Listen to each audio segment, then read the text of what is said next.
A game that's been over 7 years in the making. Dying Light 2 faced delay after delay, and a lot of people just thought it wasn't going to come at all. Well, finally it's here, and it's been here for about 2 weeks now. But was it worth the wait? Let's dive in and do a full review of Dying Light 2 Stay Human.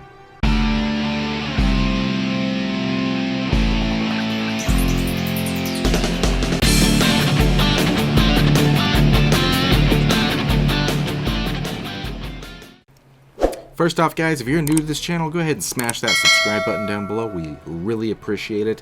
Also, at the end of this video, if you liked what you saw, give us a big thumbs up, and don't forget to check out our giveaway playlist. We do them all the time, and we could be giving away something pretty big.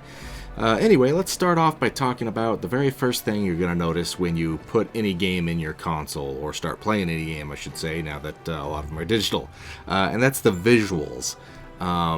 For a next-gen game, the visuals were really nothing spectacular on this.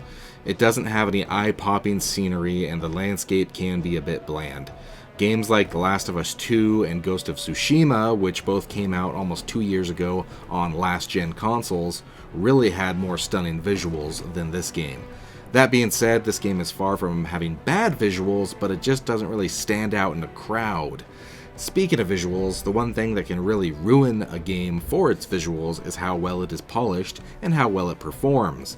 This game has some major issues in that category. I had glitch after glitch after glitch, and some of the gaming sessions, the frame rate would drop so low that it was almost unplayable. Since the update, though, the game did improve substantially, but there were still a lot of issues. I do believe that they're going to continue to update the game to fix these issues, but for now it still has them.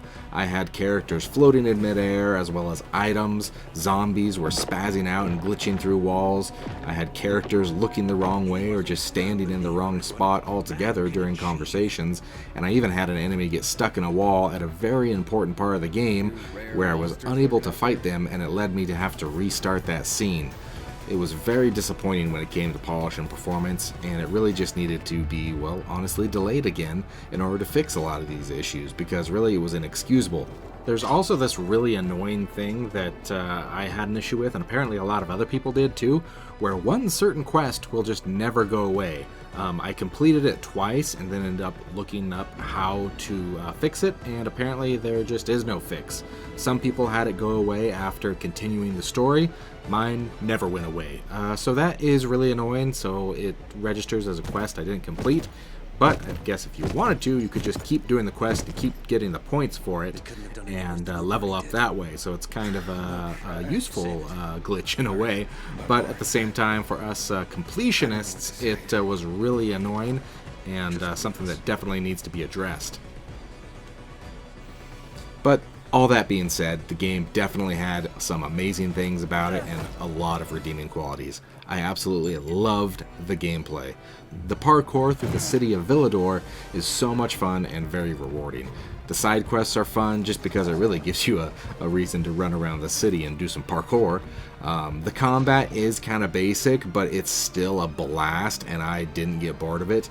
If you're expecting to shoot some guns at zombies, then stop right now. There aren't really any guns in this game. There's one like makeshift shotgun sort of thing that you can only fire a couple of times before it breaks and you have to create a new one.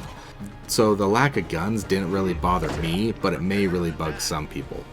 All that being said, the quests are really fun, and they seem to all have pretty good meaning, although some can get a bit repetitive, but they're still really enjoyable. Most quests, including the main story, also give you a choice that can drastically change the outcome, and that's really cool.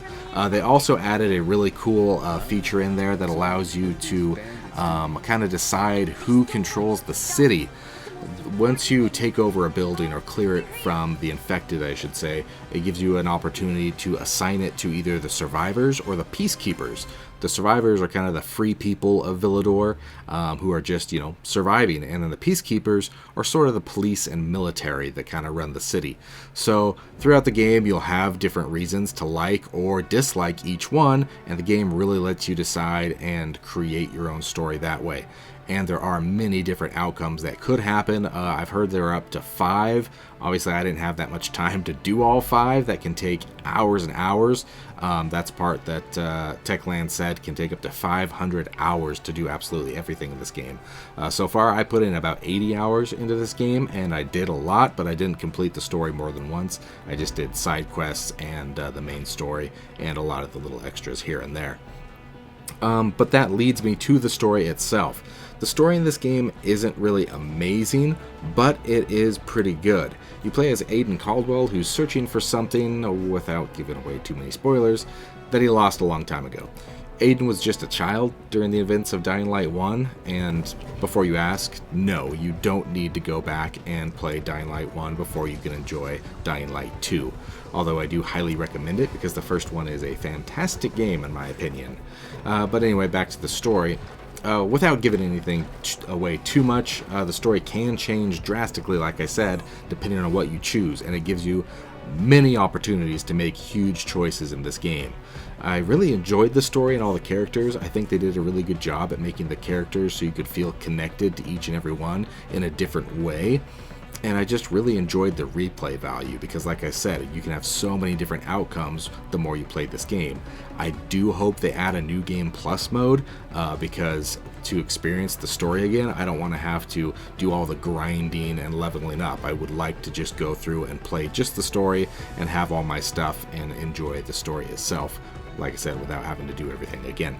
Hopefully they will add that, but they haven't yet. All that being said, the good in this game I think far outweighs the bad, and I really enjoyed it. I loved my experience with this game. It was really glitchy, and it had its performance issues that brought it down a bit, but I still really enjoyed it. I'm going to give Dying Light 2 Stay Human a solid 8 out of 10 because I trust Techland to fix these issues. They're not one of those companies that likes to walk away from games.